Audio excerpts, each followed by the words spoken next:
Bonjour chers internautes, bonjour à tous ceux qui nous suivent. Aujourd'hui, je vais parler sur ce qu'on appelle les totems. Bon, l'existence des totems et l'origine des totems et l'efficacité des totems. Bon, ceci étant, le contrat de cela a été ficelé depuis le temps ou bien les temps des anciens. Vous savez que le monde, tout au début de sa naissance, nos anciens, avant que les religions se développent, surtout en Afrique, nous avions une collaboration avec les êtres invisibles. C'est-à-dire que nos grands-parents avaient une liaison.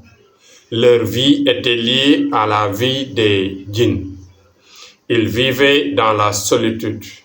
Ils vivaient avec la collaboration des djinns, ce qui les aidait à faciliter leur vie, à avoir une protection, à avoir la réussite et surtout l'opulence des biens. Vous savez que les anciens avaient des biens. Les anciens vivaient longtemps. Les anciens étaient en étroite collaboration avec les djinns, ce qui faisait que ils pouvaient vivre longtemps. Parce que, si vous voyez bien, les hommes de lumière qui ont conservé leur étoile forte, qui ont boosté leur étoile forte, qui ont allumé leur étoile forte, vivent très longtemps en général. Et si, par exemple, l'étoile est affaiblie, la personne ne vit pas longtemps, c'est impossible. Mais les parents étant conscients de cela, vivaient en étroite collaboration, en parfaite harmonie, je dirais, avec les djinns. Vous savez que les djinns vivent très longtemps. Et quand les djinns étaient complètement ou bien entièrement dans le corps d'un ancien, ceci aidait cet humain-là à rester très longtemps. Parce que le corps faisait le double. Son âme et, je dirais, le vent ou lumière, ça dépend de l'appellation, c'est-à-dire l'existence du djinn dans le corps de la personne, de l'individu. Ceci étant, cela leur permettait de vivre longtemps non seulement ça, mais aussi d'avoir une vie paisible et une vie équilibrée dans tous les sens. Bon, avec l'abandon, avec l'arrivée des religions, de la colonisation, des perturbations, nos anciens, au fur et à mesure, ont abandonné. Et jusqu'à nos jours, vous voyez, tout a été abandonné. Je ne dis pas tout, mais beaucoup de gens, beaucoup de nos sociétés ont abandonné. Pourquoi j'ai choisi aujourd'hui le totem? Parce que tout simplement, le totem faisait la représentation du djinn. Le djinn, je vous dis dans les vidéos précédentes que le djinn ne se présente jamais à son état naturel, mais à l'état humain, c'est-à-dire entre dans les humains et leur faire ce qu'ils veulent. C'est comme ça.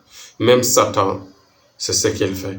Il entre dans le corps de tous les êtres. Satan, il a la possibilité d'entrer dans le corps de tous les êtres.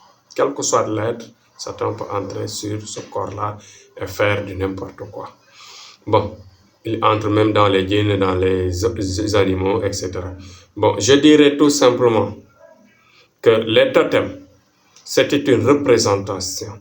C'est-à-dire les djinns entraient dans certains animaux. Chaque famille avait son contrat lié à un animal. Le le djinn lui disait que je me présente devant vous toujours comme un margouillat. Donc cette famille-là ne devait pas tuer de margouillat, ne devait pas se présenter là où on tue le margouillat. Cette famille devait soigner un margouillat qui est en détresse. Il y a certaines familles où, par exemple, le djinn leur disait que moi, je me présente devant vous toujours comme un chien. Je prenais l'image d'un chien. Donc, cette famille qui a le totem de chien doit respecter le chien. Ainsi de suite, même d'autres, le chat, d'autres, le serpent, d'autres, etc., etc. Donc, ce qui faisait, même en Inde, vous voyez que parfois, ils ne veulent pas manger, tuer même la vache. Parce que tout simplement, c'est des réalités. Et le monde a des réalités. Mais avec le temps, les critiques, le pessimisme, il y a l'arrivée des religions, etc., etc. Donc, la collaboration a été dégradée ou détruite. Et cela n'a rien à voir avec la religion. C'était un contrat entre deux êtres différents, les djinns et les humains. Et ils sont obligés de vivre ensemble parce que Dieu les a descendus sur terre et ils ont la même mission: prier, faire du bien, pécher, se repentir et mourir un jour et ressusciter et seront jugés le jour de la résurrection. Donc voilà, c'est très simple. Donc jusqu'à présent, il y a des familles qui conservent leur totem. Même nous, chez nous, moi, je conserve jusqu'à présent mon totem. Cela m'aide. Quand je vois mon totem, quand je travaille avec, quand je collabore avec, jusqu'à présent, ce qui me permet en même temps d'aider les gens, d'aider des personnes à partir de ce respect-là. Parce que les djinns de ma famille a eu le contrat et je respecte, je continue le contrat. Et les djinns, ce sont des êtres qui récompensent quand tu les respectes. Et moi, je les respecte. Je respecte la descendance de mes djinns, de mes parents jusqu'à présent, plus le travail et les djinns qui viennent m'adorer, qui viennent m'adhérer et travaillent avec moi, avec tout ce que j'ai fait, le parcours que j'ai fait jusqu'à présent. Donc, Thierno Amadou, voilà ce qu'il avait amené aujourd'hui, l'existence des totems, le respect des totems, et même si, par exemple, des familles où leurs parents respectaient les totems et ils ne veulent plus. Les gens, si vous ne respectez pas les totems, en général, c'est des familles où les djinns donnent beaucoup de maladies, les djinns donnent beaucoup de différences entre les cœurs, les gens se diffèrent, les gens se querellent, les gens n'ont pas la paix, les gens n'ont pas la réussite de tous bords. Donc ceux qui ont réussi à abandonner les totems et ont réussi en même temps à se débarrasser de ce système, ce sont les gens qui se sont lavés, nettoyés proprement.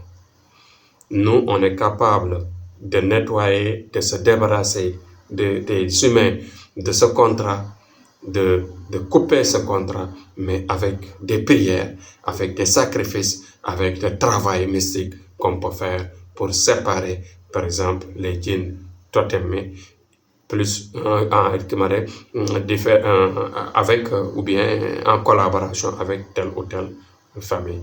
Donc, on est capable de les aider à se séparer de ça, mais il faut une prière, il faut qu'on coupe le contrat par un autre contrat de séparation. Donc, Thierno Amadou peut le faire, Thierno Amadou peut aider les gens. C'est pourquoi les familles qui se déchirent, les familles qui ont ces blocages, les familles qui n'ont plus respecté cela et qui sont complètement affectées par ce grand mal. Aujourd'hui, je reviens vous dire que l'origine de tout mot, de beaucoup de maux que les gens souffrent dans les familles partout, c'est lié à ça. Donc, si vous ne voulez plus respecter le totem, ou bien vous n'avez pas la possibilité d'avoir une idée ou bien de s'organiser à respecter, à continuer ce rythme, nous sommes capables de vous aider, de vous séparer de ça pour vous créer une vie paisible, une vie de réussite et une vie qui ne sera pas bloquée ou perturbée par telle ou telle maladie, ainsi de suite. Donc, voilà le message d'aujourd'hui. Je vais prier pour les morts, prier pour les gens qui sont malades et ensuite prier pour les gens qui sont dans les prisons, qui ont vraiment des blocages dans ces prisons et que Dieu les amène la paix, le vent de la sagesse et le vent de la longévité. Que le monde soit en paix. Vive le Sénégal, vive la paix dans le monde. Donc c'était Thierno Amadou, Inch'Allah, jusqu'à demain.